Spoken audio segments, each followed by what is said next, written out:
élites qui se pincent le nez, qui sont comme les singes, qui écoutent personne. Alors, je sais pas si on a le droit de dire singe parce que on n'a plus le droit de dire on dit quoi, les 10 petits soldats maintenant, c'est ça? Oui.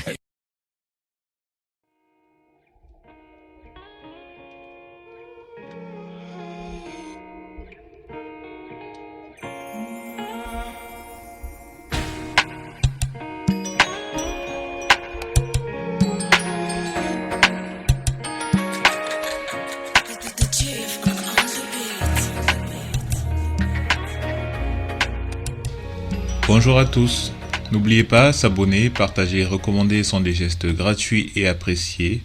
Vos commentaires et les pouces bleus sont des plus attendus. Avant tout, on s'abonne, on active les notifications. Rejoignez-nous sur notre Discord où vous trouverez tous les liens et toutes les références quant aux sujets qui sont abordés dans nos vidéos. Dans notre épisode précédent, nous avons dressé un tableau du capitalisme, portrait de ce système économique dans lequel nous fonctionnons. Nous sommes arrivés à identifier les méthodes et les armes issues de ce système, ce savant combo entre distraction, division et divertissement. Des méthodes qui nous font baigner dans la discorde permanente, peu importe la raison, idéologique, politique, religieuse, personnelle. Elles nous incitent à nous trouver des différences et à nous y focaliser, accaparant ainsi notre temps de cerveau disponible pour nous empêchant de nous construire en tant que communauté. Pendant ce temps, l'argent ne dort jamais, la finance trace sa route. Même dans le pire des scénarios, ce système ne cesse jamais ses exploitations. Pour ce nouvel épisode, nous analyserons le blackout business sous l'angle des enjeux, puis de celui de son efficacité. L'enjeu du blackout business est de favoriser les activités commerciales des Noirs. Il ne s'agit pas simplement de se ruer vers un produit qui cible la communauté, mais de favoriser l'entrepreneur noir qui, par extension et extrapolation, a une meilleure prédisposition à investir dans sa communauté. Jusqu'ici, tout va bien, alors quel est le problème? Le blackout business implique deux situations. D'abord, la création d'entreprises par les Noirs. Ensuite, que les Noirs en particulier y participent en dépensant de l'argent. Or, les habitudes des Noirs, si ce n'est celles de la plupart des gens, sont néfastes à ce système que l'on prône. Entrepreneurs, acteurs du blackout business, artistes, sportifs, médecins, juristes, ingénieurs, la seule façon que nous avons de célébrer nos succès, c'est de dépenser nos gains, notre argent, dans ces entreprises dites prestigieuses. À l'heure des réseaux sociaux, nous en consommons tellement que quelquefois, c'est nous qui en faisons de la publicité, gratuitement, sans contrepartie. Il ne faut pas être dupe, bien sûr que ces maisons, avec l'expérience et le savoir-faire qu'elles ont, offrent des produits d'une qualité qui caresse nos cœurs et nos sentiments. Et c'est de ce piège que nous devons sortir parce que c'est un secteur qui génère énormément d'argent et les Africains, les Noirs, soucieux de montrer leur réussite au monde, s'activent à enrichir ce secteur. On parle d'un marché mondial générant 1300 milliards d'euros en 2019. Oui, on parle bien de 1300 milliards d'euros. Nous en revenons à ce schéma où peu importe l'endroit où est dépensé l'argent, il revient aux mêmes personnes. Les sièges de ces conseils d'administration de ces sociétés sont occupés par les mêmes personnes, par les mêmes groupes d'investissement, et donc l'argent revient toujours aux mêmes personnes.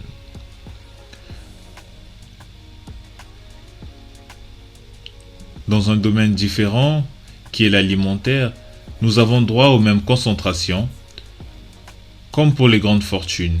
Ces sociétés génèrent un bénéfice entre 5 et 10 milliards d'euros dans une fourchette basse, dont les chefs de file sont les célèbres Coca-Cola et tous ces produits que nous connaissons.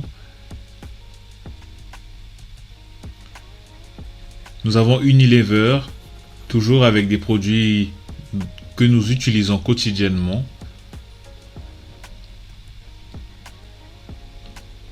Et enfin, Nestlé que l'on ne présentera plus, qui est bien installé dans l'alimentaire, dans le cosmétique et à ses parts aussi dans le marché du luxe.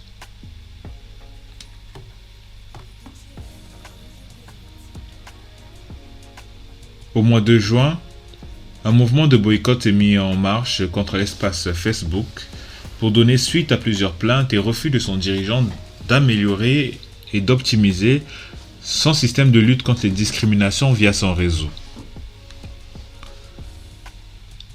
Ce qu'il faut bien avoir à l'esprit, c'est que la première lutte qui se joue n'est pas celle des discriminations, mais celle des images. De ces entreprises qui ont la nécessité de s'adapter aux besoins et sujets que leurs consommateurs s'approprient. D'abord, ce geste de la part des gros annonceurs a pour mérite de rappeler à Facebook qui génère la plus grande partie de ses revenus, ce qui impacte le salaire du président. Ensuite, désigner Facebook est une stratégie qui permet à toutes ces entreprises de concentrer l'attention des consommateurs en colère vers la plateforme Facebook, présentant ainsi la plateforme comme seule actrice ne luttant pas ou peu à la diffusion des messages à caractère discriminatoire. Vous vous rappelez, on avait déjà parlé de distraction. Ce propos est illustré ici avec la nouvelle campagne de la marque Jacquemus qui, dans la foulée des manifestations Black Lives Matter, se voulait être un hommage flatteur, mais en portant une attention particulière au décor global, les Noirs sont meilleurs comme clients qu'en tant que personnes employables.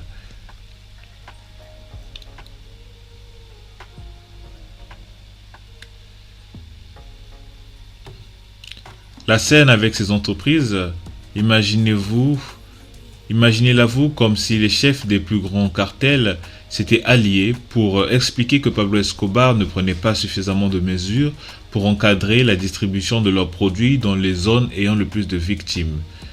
Un scénario d'Hollywood. Certains nous diront être de bonne foi, être ignorants, mais il y a une réaction naturelle à tous les hommes qui est celle de nier sa maladie ou ses anomalies.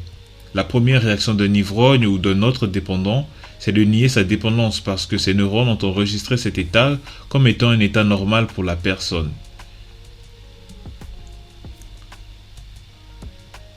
Ce sont ces mêmes entreprises qui exploitent les matières premières, les terres et la main-d'œuvre en Afrique, en Asie, dans les pays d'Europe de l'Est. Ce sont les mêmes entreprises qui se retrouvent dans les scandales sanitaires d'utilisation de substances cancérigènes, de pollution des territoires terrestres et marins avec le plastique et autres substances polluantes.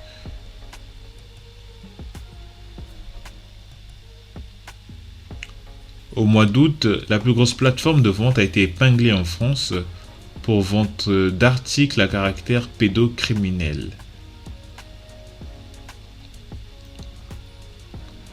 Entre perversion, clichés et entretien de pratiques malsaines, ce qui compte c'est le commerce, sans aucune autre barrière. Et la victoire a été le retrait de l'article uniquement en France. L'ambiance.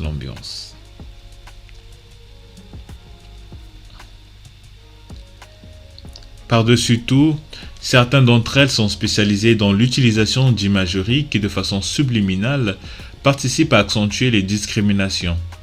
Nous en avons des exemples avec des scandales publicitaires, comme la publicité d'Unilever, de Dove, le goodies H&M, les collaborateurs du slip français et les soirées africaines, le pull Gucci et l'iconographie des publicités Manix.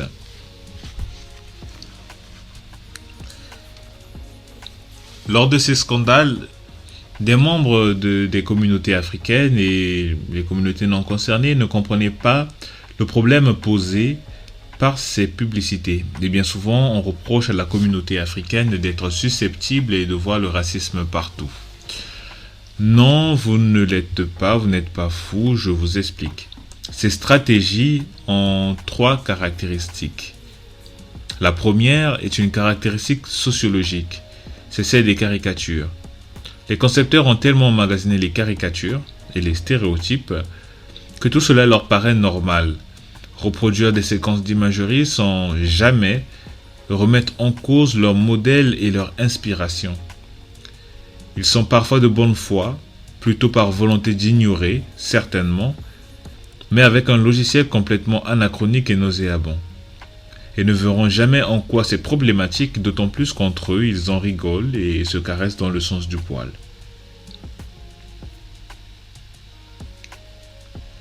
Les deux autres caractéristiques sont le résultat de stratégies marketing. En effet, faire sa publicité sur un sujet de société sulfureux permet à une entreprise de voir son nom ou sa marque dans les top trends des réseaux sociaux. Bad buzz ou good buzz, la préoccupation c'est le buzz et faire parler de soi. La marque Benetton en a fait sa spécialité. Enfin, la troisième caractéristique de cette stratégie de communication, qui est une conséquence de la deuxième, est celle qui consiste à regonfler sa base clientèle, suprémaciste et nationaliste. En effet, ces sujets raciaux permettent à des entreprises de rappeler de façon à peine subliminale à cette clientèle particulière leur positionnement, comme un clin d'œil. Ainsi, les suprémacistes et nationalistes se sentent encore plus proches de leur marque, avec qui ils partagent des affinités. Voilà à quel point ça marche. Ici, un artiste suédois qui fait une représentation en caricaturant une femme noire en forme de gâteau et performant avec des cris à chaque fois que les gens se servent dans les parties génitales. Je vous laisse, accrochez-vous.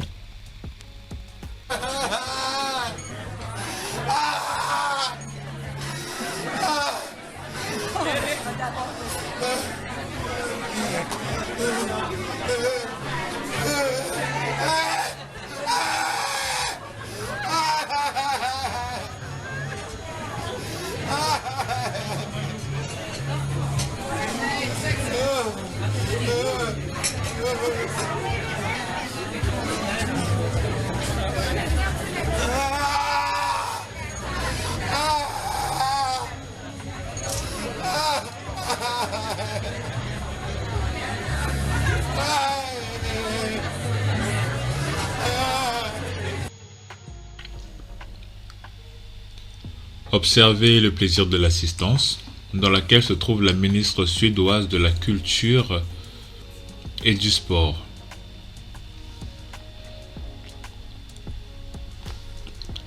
Si vous ne le savez pas ou que vous n'avez pas le courage de lire, c'est ainsi qu'étaient traitées les femmes africaines par les scientifiques occidentaux pour mener des travaux, si on peut se le permettre comme mot, pendant la traite négrière pour leurs différences génétiques. Ceci devrait nous servir de guide pour lire les agissements et les actes subis dans la société actuelle. Sur la liste des obstacles que l'on rencontre sur nos parcours, il faut rajouter notre génétique. Les termes et expressions que l'on entend dans la bouche des responsables politiques et autres chefs d'entreprise ne sont pas des choses mal dites, mais des lapsus révélateurs. Ils révèlent la pensée que cette classe sociale a envers les Noirs, dans ces cercles où nous ne sommes pas admis, à ces tables de dîner entre personnes bien pensantes. Peu importe si votre statut social vous permet de les côtoyer, eux ne font pas la différence, ne font pas de distinction. Pour eux, noirs, c'est nègres, fainéants et racailles. Jean-Paul Guerlain, parfumeur, s'est permis de répondre ainsi pour expliquer comment est-il arrivé au résultat d'un de ses produits. Pour une fois, je me suis mis à travailler comme un nègre. Je ne sais pas si les nègres ont toujours tellement travaillé, mais enfin. Nicolas Sarkozy, président français entre 2002 et 2007, s'est permis lors d'un discours à Dakar devant des Africains de dire que le drame de l'Afrique est que l'homme africain n'est pas assez suffisamment rentré dans l'histoire. On se croirait dans un monde parallèle. Ce document préparé depuis plus d'un an a eu la chance d'avoir une illustration parfaite au moment du montage grâce à la récidive de l'ex-président Nicolas Sarkozy. Je vous laisse apprécier. Mais cette volonté des élites qui se pincent le nez, qui sont comme les singes, qui écoutent personne. Alors, je sais pas si on a le droit de dire singe parce que on n'a plus le droit de dire on dit quoi, les 10 petits soldats maintenant, c'est ça? Oui, ça, Mais elle progresse la société. Oui, le livre. Vous parlez Agatha Christie, Oui, d'accord. oui, on n'a plus le droit là maintenant. On a peut-être le droit de dire singe. Au départ de son raisonnement, il fait allusion au singe de la sagesse, pour pointer du doigt les politiques qui refuseraient de traiter les problèmes existants au travers la méthode du « je n'ai rien vu, je n'ai rien entendu, donc je ne dis rien ». Jusqu'ici, pas de problème, on a le droit de dire singe, on a le droit de nommer les choses comme elles sont, il n'y a pas d'ambiguïté. En revanche, il arrive tout seul à faire un pont dans son cerveau avec le fait que le mot nègre ait été retiré en France en 2020 du livre d'Agatha Christie, Les 10 petits nègres. Rappelons que de son vivant, la romancière, dans la version anglaise de son œuvre, avait elle-même modifié le titre dès 1940. Mais la priorité en France est de s'exaspérer de ne plus pouvoir avoir le droit de dire nègre. Et là, il s'agit d'un ancien président de la République, figure d'une pensée politique représentant entre 2 et 4 millions de Français. Je vous l'ai dit précédemment, nombre de ces politiques et ces capitaines d'industrie, peu importe si votre statut social permet de les côtoyer, d'être à leur table, ne font pas la différence. Leur logiciel neuronal est calibré ainsi. Pour eux, noirs, c'est nègres, fainéants et racailles. Et si en plus l'allusion au singe peut être faite, l'équation est parfaite. Vous vous souvenez, on abordait les caractéristiques de ces opérations de communication et l'iconographie utilisée. Ils ne verront jamais en quoi c'est problématique, d'autant plus qu'entre eux, ils en rigolent et se caressent dans le sens du poil. Voici ce plateau, une émission de grande écoute réunissant jusqu'à 1 million de Français. L'émission est spécialisée dans le repérage de ces pépites, des petites phrases et des moments de communication des élites, des politiques. Mais ici, ni les chroniqueurs ni le présentateur n'osent interrompre ou reprendre l'ex-président sur un raisonnement qui n'est qu'un manque de respect, un dérapage, si on pouvait encore le justifier ainsi, envers des citoyens français. La séquence apparaît comme un moment organisé, l'ex-président et l'émission y sortent gagnants.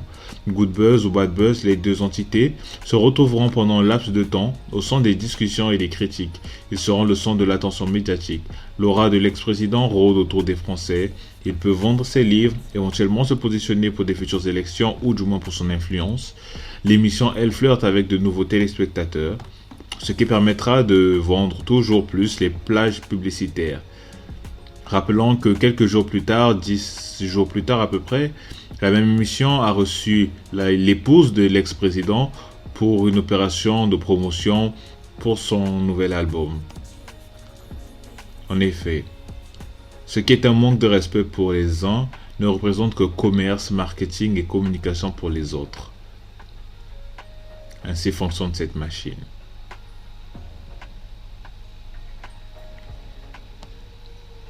Dans la version anglaise du roman autour du scandale, le mot nègre n'existe plus depuis plus de 60 ans. Vous me direz pourquoi la France y tient encore. La France n'a jamais fait l'inventaire et l'état des lieux de son passé colonial. Nous l'avons prouvé, le chapeau du colon a peut-être été baissé de la tête, mais la tête, elle, est restée celle du colon avec l'établissement d'une hiérarchie et donc le besoin maladif d'utiliser le mot nègre pour accentuer la distinction. Ne sous-estimez jamais le poids des opérations de communication. Au départ, c'est de la communication. À l'arrivée, les racistes se dévoilent et le capitalisme vient récolter ses fruits, monétiser l'humiliation des Noirs. Quelques heures, quelques jours à peine après le scandale, la réédition du livre par l'éditeur porte toujours le titre original avec la mention précédemment publiée sous le titre. Le titre est reproduit tel quel, il a été appelé à être modifié. Oui, même chez les racistes, la résistance s'organise. Ce sont donc parmi tant les méthodes marketing et de communication de nos chers élites, de nos chers capitaines d'industrie. Ces méthodes s'adossent sur les blessures des êtres humains dans l'espoir de provoquer un choc et d'en récolter les retombées. Comme l'annonce notre dernier extrait, dans le prochain épisode après le marketing et la communication d'entreprise, nous allons nous attarder sur les médias qui assurent la continuité et la pérennité de la diffusion des messages de diversion. Avec la presse, les méthodes sont encore bien plus crasses. C'est à qui excelle le plus pour se retrouver à la cour du roi. Merci de nous avoir suivis et à bientôt, chers amis.